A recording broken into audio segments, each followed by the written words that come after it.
In this video, we're going to be looking at solving quadratic equations using the formula. If you're going to do this, you always need your quadratic equation equaling 0. You've got to get it equaling 0 first of all. And then you've got to work out three things: a, b and c.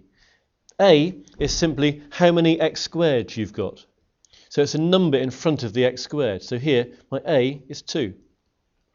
B is how many x's there are, or what number is written in front of my x's.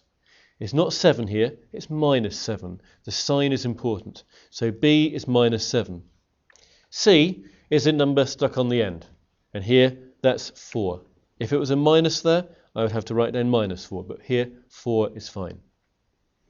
Now there's a formula you use. It looks a bit complicated. And the formula you use will be given to you in the exam paper. And it's minus B plus or minus the square root of b squared minus 4ac all over 2a. And whilst it looks complicated, it's actually quite straightforward to use. I'm just going to put these numbers in. You've got to be very careful though with your signs.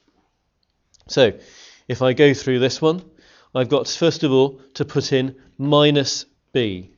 So minus b, which is minus 7. So I actually get minus 7. Then my plus and my minus sign. And then in my square root is b, which is minus 7 squared. Take away 4 lots of a and c. So this is 4ac all being multiplied together. And on the bottom, 2a. So that's 2 times by a. Now let's simplify this a little bit. Minus minus 7. 2 minuses make a plus. That's just 7. Minus 7 squared is minus 7 times minus 7. So inside my square root sign, minus 7 squared will be 49. It's not minus 49. It will always be a positive number. You should never write a minus sign in front of this number. Now over here, I'm taking away 4 times 2 times 4. 4 times 2 is 8. Times that by 4, I get 32. And on the bottom, 2 2's are 4. Okay, next step is to work out what 49 take away 32 is. And that's 17. That's being square rooted. And that's over 4. Now you may be used to quadratic equations coming up with two answers. And the first answer comes from 7 plus the square root of 17, or divided by 4. And the second answer comes from using that minus sign, so 7 minus the square root of 17, or divided by 4.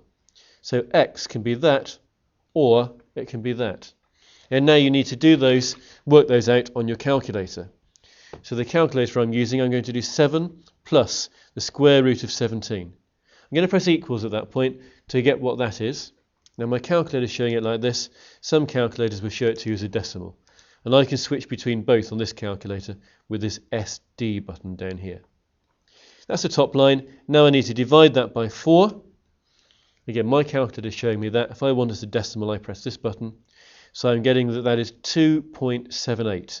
And I've written that down to 3 significant figures. So that's 2.78.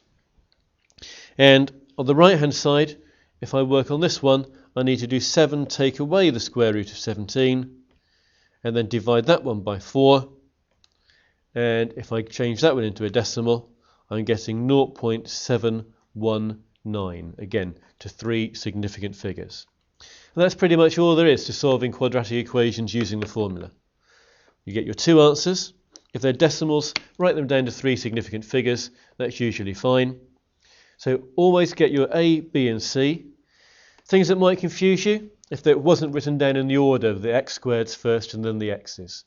Remember, the A is always how many x squareds there are. The B is always how many x's there are. The C is the number put on the end. And if there are minus signs here, you need to include them here. Be very careful with your signs. And remember, when you square a minus number, it will be a plus. If you do that, these questions should be nice and straightforward.